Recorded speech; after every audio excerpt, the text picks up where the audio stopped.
Hey guys, Shouldoge here. Today we are looking at the Midori Return.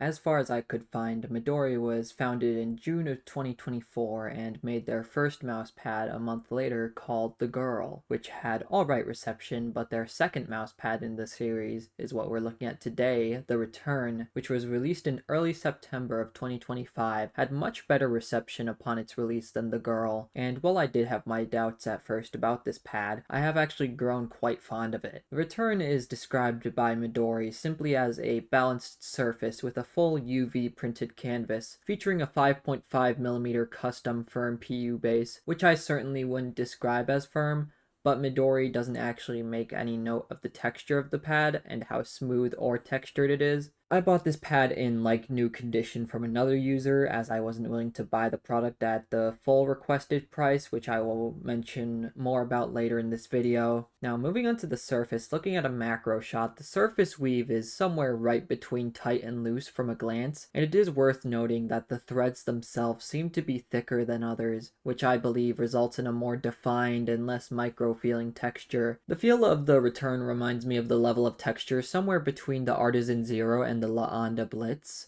with a very defined, less micro-feeling texture that I wouldn't quite call skin unfriendly, but isn't one that I'd recommend to those who have sensitive skin. I do like the dry feeling of the surface texture as easy to glide across while still allowing you to press in without instantly becoming a start and stop surface. It was hard to find a surface that exactly copies the twisted Saturn/Zero properties that the Return has, but I think the closest I could find would be right here, the LGG X Pulsar Hyperion. Overall, these pads do have a very similar feel, sort of like a smoother Artisan Zero, though I would say the Return is a slight bit more of a granular or defined texture to it than the Hyperion, as well as the Hyperion feeling a fair bit more micro-textured than the Return. On top of this, I would say my Hyperion feels a tiny bit faster than my Return, but this is likely just because I have the Hyperion here in a firm base, so I imagine a soft Hyperion would compare much more closely with the Return than a mid base. Moving on to the surface properties of the Return, the frictional properties of the Return feel quite smooth, as I would say the static friction does feel a bit weaker than the dynamic friction, which makes for a quick starting but dynamically controlled surface, which is great for a whole lot of scenarios and makes for a great jack-of-all-trades surface. On top of the frictional properties, I've also been enjoying the properties of the texture of the surface, as it never feels draggy, but I am able to hone it, or as Midori would say, use the texture to my advantage with intent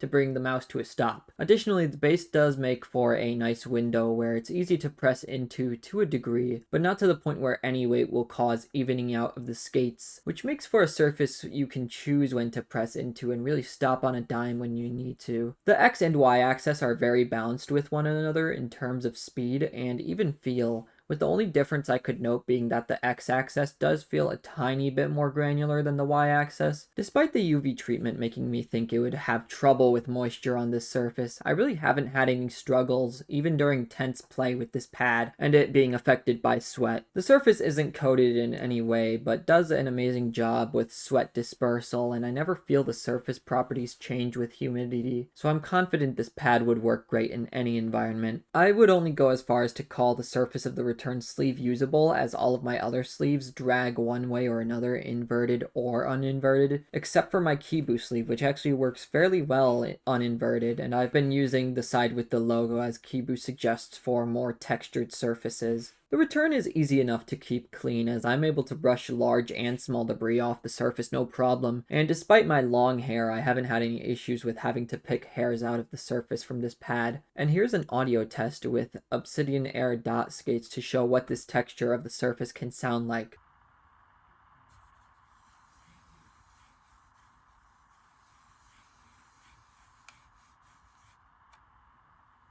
Moving on to the base comprises of a polyurethane material, which surprised me for it not being poron, especially at this price point. Regardless of that, they do describe the base as a mid-firmness, but I would say this stands more so somewhere around mid to soft, leaning more towards soft as the pure thickness doesn't help its cause at all either. I wouldn't say the base is sticky, but more so just very smooth and has very good adherence properties to the point where you won't ever have to worry about it sliding around during play. The Return comes out to 5.6 millimeters thick when measuring the entire thickness of the pad with digital calipers, making it the second thickest pad I own, just falling short of the QCK Heavy. Now moving on to the base properties, the base is fairly plush, and especially with its thickness, it makes for a comfortable experience overall, and I would say the firmness of this base compares to something like LGG's soft style base, though it may feel a bit different varying on what LGG surface you have, as my Jupiter Pro Soft feels a tiny bit softer, but my Saturn Pro Soft feels a hair bit more firm, as the Return falls somewhere between the two. As I stated earlier, the adherence to the desk is very strong, and while the underside is smooth and rather slick, I don't have any concerns with it drying out over time, as it doesn't seem to solely rely on moisture to lock onto a surface. The rebound on the base of the Return is very good, as it comes back up from pressing down very quickly, and even with its sheer thickness, it does have some strength coming back up as well. I will mention that there is a bit of lift near the boundaries of where you press into if you press hard enough, which could potentially cause a dragging sensation if you press down seriously hard, but with the thickness of this pad, if you're pressing down that hard, you should probably be blaming yourself and not the pad. Moving on to the stitching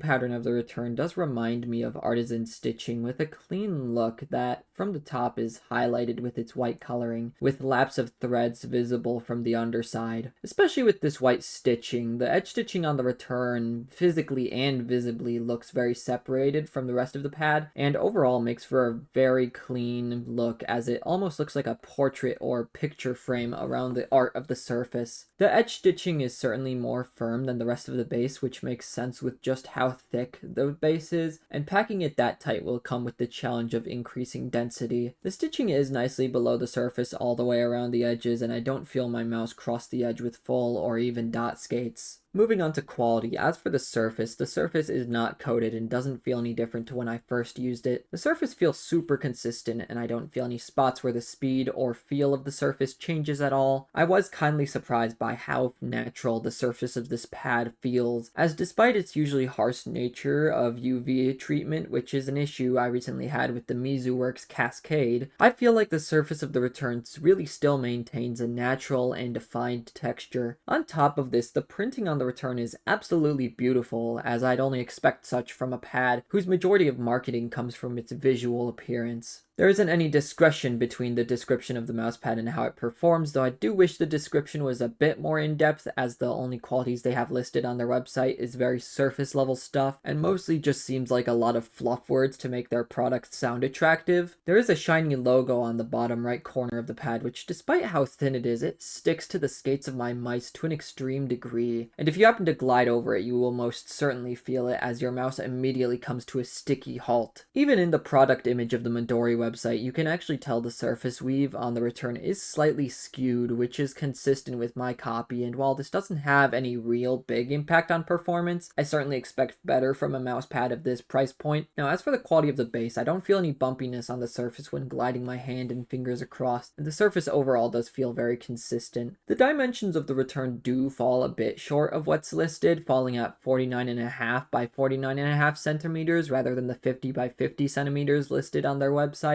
But this isn't a huge issue, and there aren't any other problems with symmetry as far as that may go. The base feels an even plushness all the way around the base of the pad, and I don't feel any air pockets or changes in elasticity anywhere. Moving on to the quality of the stitching, making the stitching a solid white color, as I stated earlier, is a very bold choice, as it makes any imperfections so much more visually obvious, and the Return does have some of these minor imperfections, like places wrapping around the corner where the distance from stitch to stitch changes, or places where the depth of stitching goes a bit more further out onto the surface of the pad. But these are very nitpicky, and overall I do think Midori did a great job with keeping the stitching visually appealing. The implementation for where the stitching meets does stick out a tiny bit with the white stitching, but overall it is very visually clean, and Midori did a good job with minimizing the amount of stitching poking out from the stitching overlap. The stitching does have a slight fuzziness to it, but overall I don't have too much concern with the stitching fraying over long periods of use, as even when I scratch at the stitching with my nail, there is only the slightest amount of fuzz that comes up, but no amount of fraying that I can see. Moving on to customer service, Midori's customer service is very friendly and was quick to respond to any questions I had about their products,